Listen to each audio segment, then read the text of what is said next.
first session post-lunch, and we will try to do justice with the timelines by keeping the session interactive also, so that you don't feel that we have wasted your time. I have with me my fellow panelists, who are all eminent persons coming from various diverse backgrounds. Mr. Prabin Dokania, as everyone knows, is a CFO of GSTN. So GSTN is something everyone is aware these days, especially the trade and industry. And I have with me then Mr. Ashish Tiwari, Group CFO, Transport Corporation of India, popularly called as TCI, and Mr. Nikhil Gupta, Financial Controller, McCain Foods. So we'll start with the session. And the topic assigned to us is optimizing capital allocation in a volatile market. So basically, the capital has always been an important component in any trade and industry. We have seen a lot of transformation in various fields, but capital remains intact. It was a king and it will continue to be a king. To run any sort of business, you always require a capital. Without money, you can have a good idea. If you have to implement that idea, if you have to conceive that idea, again, you need capital. We call it capital, someone call it money, someone call it investment, by whatever name is called. So the topic assigned is very interesting because capital allocation still holds a very important place, I would say, entire scenario, because thing is that someone who wants to invest has ample money, whereas someone who wants some money has to seek a funds from the prospective investor. So while the person carrying the money should be wise enough to invest it safely, properly, with a target, which is on a long-term basis, or whatever the target the person keeps in mind. At the same time, the person seeking the capital has to justify the lender why he is seeking the capital and what sort of returns he is going to make it through it. What is the value maximization that's going to come up. So my first question to all my fellow panelists is that how should businesses approach capital allocation in times of market volatility to ensure stability and growth? Maybe we start with Prabin. Thank you.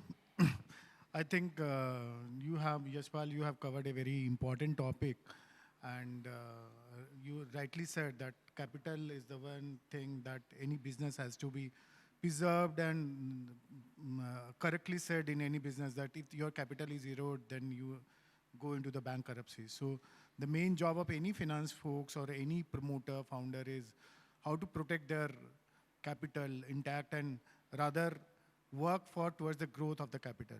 And since so much of an uncertainty, volatile world and other things, so the first aspect of the risk management is associated with your capital allocation, where you are going to invest, where you are putting your money first. So there are two kind of a capital generally which you put into the business. One is your self-equity, where the promoter, founder or anybody, they have put in their own money. Or here we capital consider the debt is also considered the capital because you have to repay it. So it has to be generated from your business and other thing. So the first thing is you need to see that how much risk you can take and what is your future cash flow in the business so that you can consider the particular debt repayment schedules. So generally as a thumb rule is know that it's a 70-30, 70 is your debt, 30 is your capital. So promoter mainly can play the growth thing is his own capital, but the more security aspects what I can say that it's a vigilant person, you have to protect the bank, others' capital first. When we say that, we can play and we can take risk with our own money, but not with the others. So we can consider the bank's money is the others' money. So we need to take forward steps how we can protect that. So that's an important thing. And various risk mitigation plan. If the plan one fail, if you are investing in say in a new building or new project or new machinery and other thing, so it has to be fairly considered. What is my payback period? What is the time period it can generate the cash? What is my break-even period?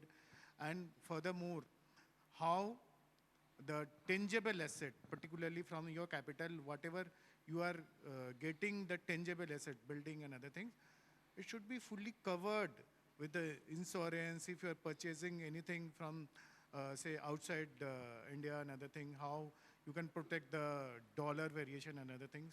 By that way, these are the simplest way to protect the capital. It's rightly said because risk appetite is very important factor, I would say, in terms of any sort of investment. And risk appetite applies both to lender also, to the borrower also. So what is the risk appetite on both the sides, huh? And how much risk? But risk should be calculated, in my view, and I think my fellow panelists will also agree to that. Both should have a risk calculated matrix in place. So it could not be a blind investment, both sides doing. Huh? Over to you, Nikhil.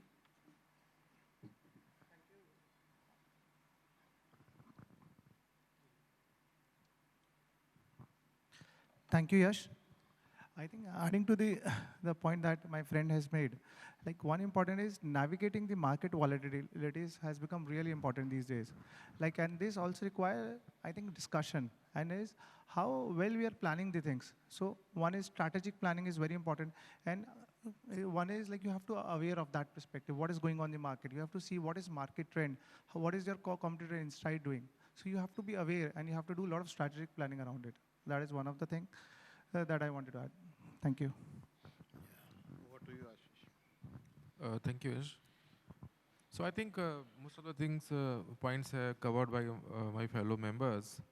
Um, I think this capital allocation and the risk assessment required in capital allocation in volatile market is now assuming more importance than ever before, because uh, we have seen and we would see a kind of brittleness in the economic environment, where you will see that suddenly a big corporate doing very well, very known, and it just collapses.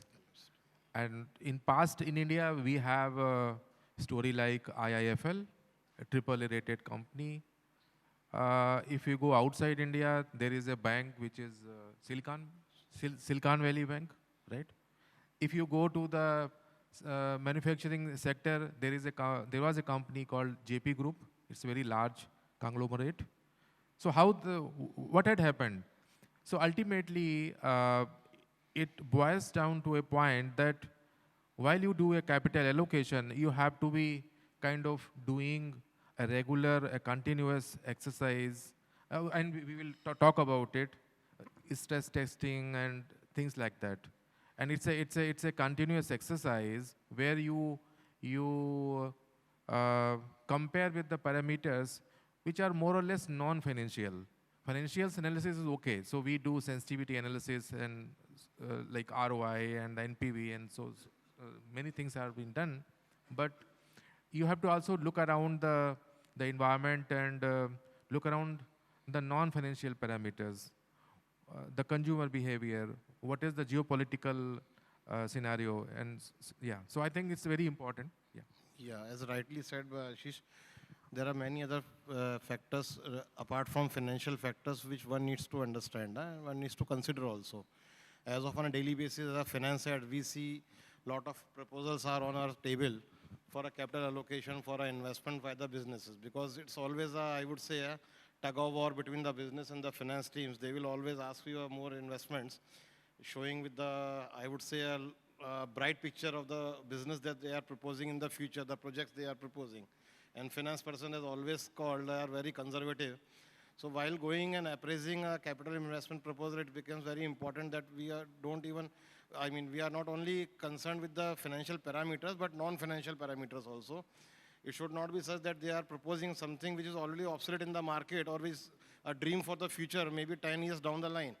So that does not make sense. So we have to expand our horizons also. We have to expand our base also in understanding the proposals. So coming back to Prabin, question to you: in today's economic environment, how do you maintain liquidity while still investing in growth opportunities? Thank you, Yash. I think it's a very pertinent question, and we have already discussed that in this volatile market and everything. So there are, in a business, there are two components. One, you have to manage and maintain your cash flow and liquidity, and vis-a-vis, you have to take the growth journey. So both the pillars of the business has to run smoothly and parallelly. So as a CFO and as a finance folk, we have to manage our treasury system very well connected with so many other things, because it's not a standalone. Your liquidity is connected with so many other variables. How your data management system is, how frequent your data turnover is, that there should not be any outstanding with the data. If at all it is there, the follow-up should be there. How your stock turnover, that if you are in manufacturing, then your raw material and other things, they should be tightly compared so that your inventory should not eat away your liquidity portion much. So that these are the basic things. And then your transit journey, if it is a big trader kind of a thing, so your stock should not be on the road or on the ship in other places for a longer duration, because it's a cash that it's a running.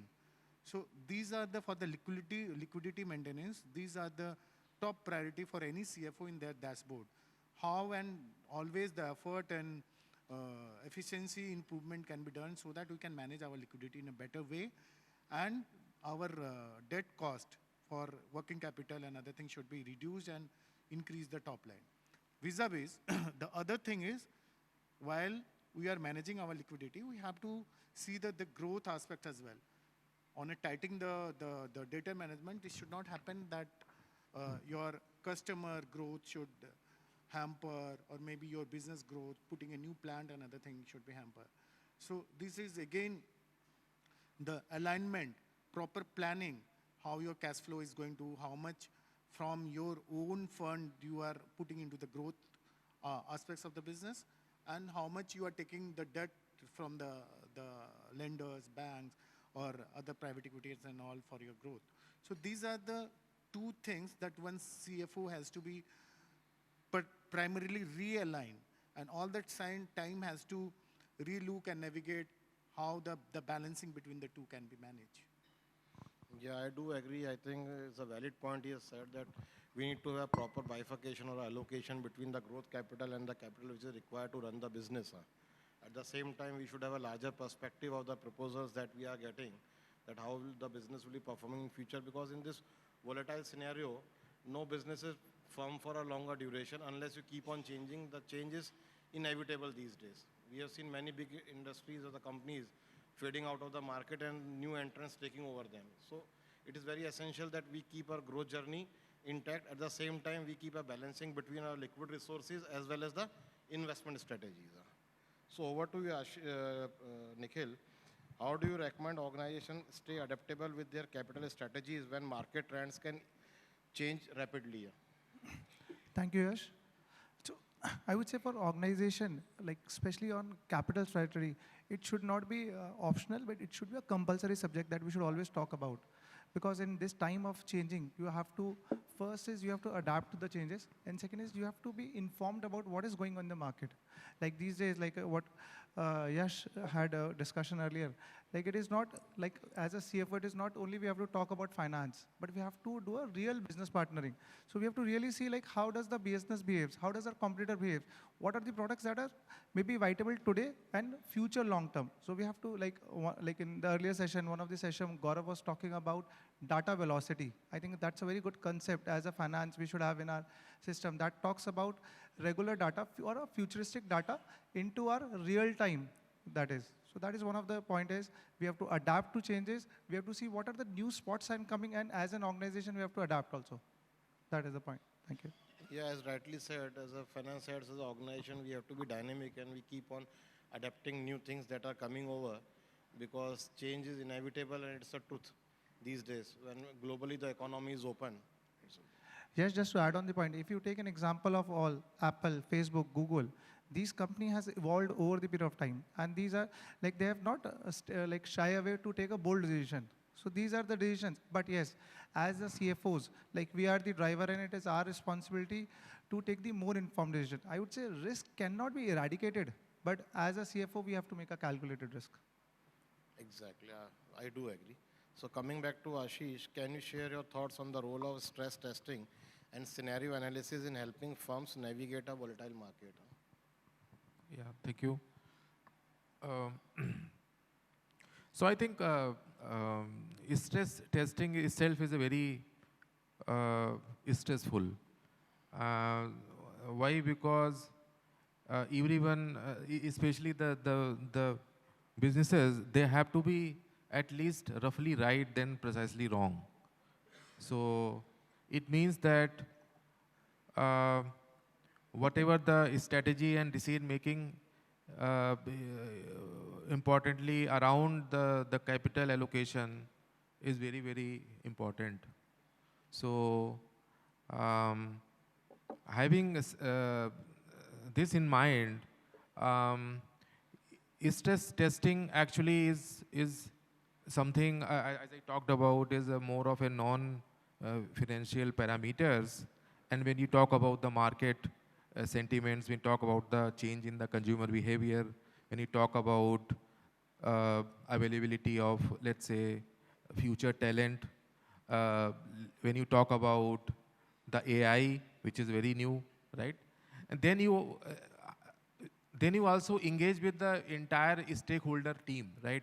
Because it's not your domain to talk about the AI. You just know about the financial things and maybe some digital financial transformation, that's all. But not all about the AI, where it can be used in your marketing, in your other functions. So that way, actually, when you do a stress testing, you also engage with the other team, which is the marketing, which is the operation, and everywhere, right? So this is one of the role, actually, the stress testing is been there.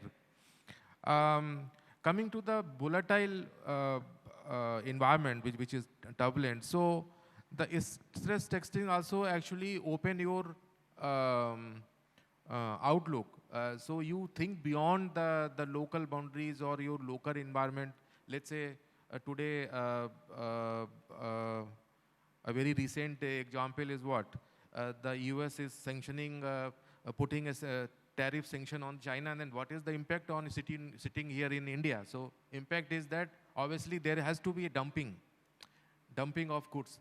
If government of India is not putting a bare embargo like they have put on solar cells, right? Huh? Steel, Yeah, solar, yeah. But aluminum. otherwise, there are so many items, right? And they would not only compete in India itself, they will also compete in Europe, right? So, but when you have this scenario in place, so actually you do a kind of testing before you, if you have a operation outside India or your operation within India, but you have an export market and you also compete with the Chinese manufacturer, then you look around it. So I think the stress testing actually has many advantages. Actually, you open your outlook, you secure your capital base also. So capital allocation, not only to just allocate the capital, but also having some secured capital with you, so that you can fight with the event like COVID-19, right? Exactly, yes. Can I add? Yes. So, my friend has said, that stress testing we can correlate while we're going for the health checkup. We do the stress testing. So what it means, they want to see that how our body, particularly the heart, how it is functioning in a different environment. They have created, they make us run into the treadmill and so many other parameters. So they want to check. So likewise, in a business, if the different environment is been created, different variables, so then how it is going to function? So that's a scenario building and stress testing in a simple way. Yes. So since he talked about the heart, so there's also one aspect of it is a top to bottom approach, right? So it's not like that you have, and it's a highest level in any organization. So it's not an exercise which is going from bottom to top, it's a top to bottom exercise. Yes, rightly said. Stress testing very important, because, and it has to be a complete stress testing. It should not be that you test a certain portion and leave behind something else which you don't like. It has to be complete in totality, top to bottom. I mean, after discussing with our panel members, it comes to the feel that while as a finance heads, we should continue the momentum of capital allocation for the growth plans, the expansion plans, But at the same time, we should be very careful that the company does not suffer from the liquidity stress in organization, because we have seen very large corporates who are having a lot of billions of assets in their kitty, but they were suffering from the cash stress, which ultimately led them to the bankruptcy. Yeah. And I mean, thousands of even the investors are also stuck in the same. So it becomes very important that, yeah, role of a finance head can never be a very pleasant role, because you have to be always between your business teams, or you have to be between the market forces. At one side, you need to convince your investors also. At the same time, you need to convince your business teams also why you are allocating a less capital, or you are denying it, or you are postponing it. So it becomes very important. So my one question to all of you, because after going through this, what are the key factors that one should consider when deciding between short-term returns and long-term sustainability in an uncertain market? In a certain market, is everyone is aware, if you go for a bank fixed deposit, everyone is aware 7%, 8% I will get. But the real test comes up when you invest into a uncertain market. So what are the, factors you decide between the short-term returns, how you see, or what kind of spectrum you create for the short-term returns, and what is for the long-term sustainability? Because it cannot be 100% short-term, it cannot be 100% a long-term. So can we start with you, Prabin? So I think very relevant thing for a CFO and for any finance head, that investment decision, that how you allocate your short term and long term. So the asset allocation in our personal life also, we do the asset allocation kind of a thing, that how much we want to invest into FD, how much you can play with in the share market, capital market, how much into the gold, real estate and other thing. So likewise, in any corporate, we have to make a plan for asset allocation. How much, if you are a cash surplus company, then only you can think of. First thing first, if you are your treasury say that we are a surplus cash, maybe for a short-term cash you are available. So then maybe the liquid funds and liquid bonds, these are the very, AAA plus papers and other things. So these are the kind of a thing that one can place.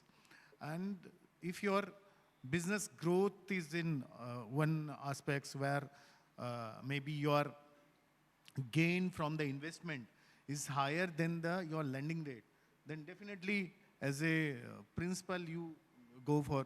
Likewise, we see that if our home loan is cheaper then and our available cash, then we play with the FD or capital market. So likewise in the business, if you see that, if you are borrowing in the ECBs or any cheaper kind of a thing, papers or cheaper source of funding, so then you can think of placing your investment, placing your for a long term on a very secure instrument, which is government bonds or AAA papers or those kind of a thing, because you have to, there is a liability standing through against your asset. So you have to 100% secure your liability, and you should not, one should not play in the risky instrument or capital market or other things. For maybe for a short term you can see the gain, but ultimately you have to risk factor in your risk. So those kind of a decision one finance has to see and take time to time based on the situation and based on the risk and return analysis, because there are two components for any investment, risk and return, where you are putting money and how much return. Vis-a-vis, you need to see the goal and objective, either it's for short term, long term, and in the long term, what is the horizon and other things. So these are the things. Yeah, rightly said. We need to consider the couple of factors before deciding into short term and long term. Largely, the organization goals also play a dominating role, and the surplus available with an organization is also a key factor to determine. If someone is working on a borrowed funds, he can't have appetite to park into the surplus funds. So it all depends how the treasury is functioning, what is the cash base of the organization. Over to you, Nikhil. So first of all, we have to identify what is short term and what is long term. So if you see short term, short term is very temporary, and I would say it is predicted by many reasons like emotions, or like US putting a tariff to China, stock market is going down from last 5 days. So it can be multiple mixed factor, versus long term is more stable. And if you just see the history trends, it says short term has volatile or can be a higher return or a shorter return, But over the period of time, long-term pays off. And like what my friend was saying, it also depends on the environment also. Like if I talk about my example, like in my career, I have worked with MNCs, most of MNCs, where we have to take a very stable approach. But like I have worked with a startup and it was a unicorn startup. So where we have a funding or an investor fund, so you have to also give back a big return to them. So you have to when you work in startup, you have to always see the valuation where the company is going and you have to pay in X times return. So that is also very important to take a decision how much return you would get. So one is short term, long term, but you have to balance both. So that. But with the experience, I think it is the investor that has to define, like whether it is he's terrified with the short term turbulence or he can keep calm in this situation and take an informed decision for long term growth. Exactly. So, I mean, one has to view how it goes from the investor point of view, also from the borrower point of view. Over to you, Ashish. Yeah, so I think short term is something which is you are catering to your existing business, customers, vendors, like the existing ecosystem. When you talk about the long term strategy, basically it's also depends on where you want to go, what kind of image you want to create, what are the expectations of your stakeholders. Obviously the customers also are your like one of the important stakeholders. So let's say if you are seeing that there is a change in the consumer behavior, consumer trends, probably then you have to work for those changes.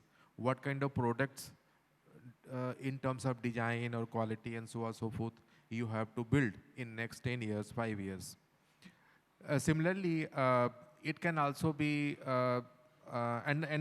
it's like something evident from our ESG expectations. So there are many OEMs in India. They have started uh, putting money in R&D around the EV vehicles. Right? It started like maybe 5 years back. But China has started some 15 years back. While the ESG things are same all around the world, it's been talked about. So this shows that might be they would have captured the changing trends, the requirement, maybe 15 years back. We could capture it 5 years back or 6 years back. So this is how you can have this analogy in a business kind of scenario. The second aspect which I will touch upon is also the greed part of it.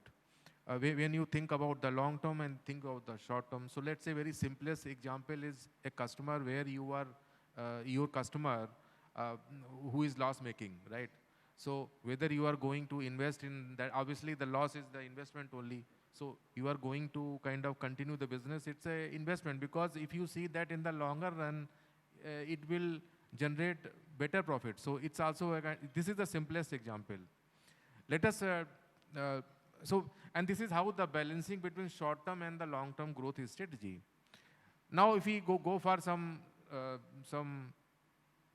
complex example. So I just spoke about the Silicon Valley Bank. So what they did in the COVID time, there was plenty of deposits, which is a demand deposit. So demand deposit means you go to bank, you ask for the money, they have to give the money. So what they did, that demand deposit actually went into the bonds, which is long-term bonds, though with the regular income, low regular income, and as soon as the Fed increases the rate, the bond price has gone down, right? And they have to book the mark-to-market losses, right? So that's how the bank collapsed. So again, it's a greed to earn a regular income or greed to earn income versus the providing lesser interest to the depositor, making a short-term money, right?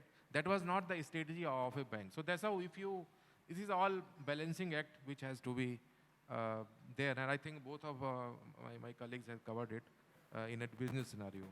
Thank you. So I mean, it's a valid point that one has to be very cautious and has to have a large approach in allocating between long term and short term. While it depends on person to person, industry to industry, company to company, investor to investor, how they want to play between a short term versus a long term investments. Huh? And the definition keeps on changing per se. For someone, it can be a short term. For someone, it can be a long term. It depends how they foresee it. But the important question remains ki how to allocate the capital, especially in a volatile market. You can see from an industry perspective, you can see from an investor perspective also. Both are two legs of the investment portfolio. One is giving the money, other is taking the money and promising to invest in something which can avoid volatility, which can avoid any sort of losses to that particular prospective investor. So both look at from their own horizons, while the company investing looks from a long-term perpetuity, while the investor investing must be seeing from 3-year horizon. For him, 3 years might be a short term instead of going for a 5-year, 7-year, 10 years term. So it depends on person to person. But the crux remains is that the organization, the finance side, they should have a large approach in reviewing the capital investment proposals from the business point of view also, and not only from the financial perspective, whether they are generating returns or not. Many times there are certain investments which don't tend to give a return in the next period of 2 to 3 years, but on a longer vision, they are such type of projects which can put the company in a dominating position. So that larger view should be adopted while going through any capital investment proposals. And capital always, as we said in the beginning of this session, capital always remains, I would say, a dominating factor in deciding or setting up a business or going for a expansion purpose. I think we were able to cover. Right. I'll just add on this point also. Like, जो finance का thought perspective होता है, we always thought like finance, we have make a budget, हमने 1 साल का budget बना लिया या strategy budget बना लिया, 5 साल हम उस पर stick रहेंगे. But the time has really changed. Like as a finance, we have to be also flexible. We have to review and we have to take a proactive decisions. Because in our, like when we have done our CA or in our older days, what we have seen is, we have make a 1-year plan, we have make a 5-year plan, we will stick to it. But now in this trend, it has totally changed. Especially after pandemic, we have learned a lot of new things. So we have to be, as a finance also, we have to be flexible. Actually, I do agree with that, because as a finance person, we should have to come out from that nostalgia of being only a core finance, just crunching the numbers. We have to sit in the place of business and to understand from their perspective as to why they are seeking an investment from us. And at that time, we will realize what is the genesis behind this such investments. Because if you see from a core finance person, like a lender, you going to a public sector bank or a private sector bank, they have their own metrics.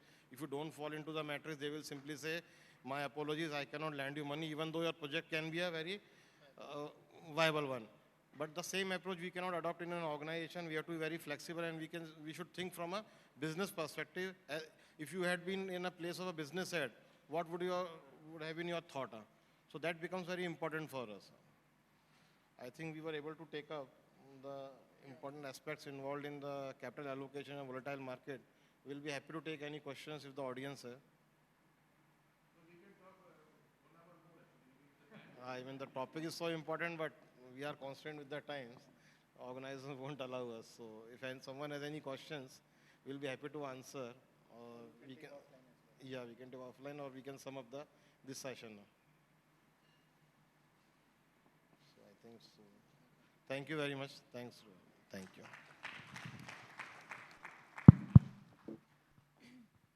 So do we have any questions? Anyone?